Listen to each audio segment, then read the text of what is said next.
আঞ্জনি বা ইংরেজিতে যাকে স্টাইস বলা হয়, চোখেতে যদি বারবার হতে থাকে তার কারণ কি কি হতে পারে?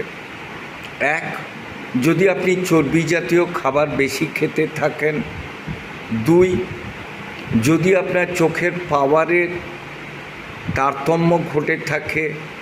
তিন, যদি দেখা যায় রিফ্র্যাকশানের ক্ষেত্রে আপনার ঠিকমতো পাওয়ার না দিয়ে অন্য পাওয়ার আপনি চোখের চশমা ব্যবহার করছেন সেক্ষেত্রে, এবং বারবার যদি আপনি চোখকে টিভির কাছে রেখে টিভি দেখেন, অথবা যদি আপনি ফোন বেশি ঘাঁটেন, সেক্ষেত্রেও কিন্তু আপনার আঞ্জনি বা স্টাইস হতে পারে।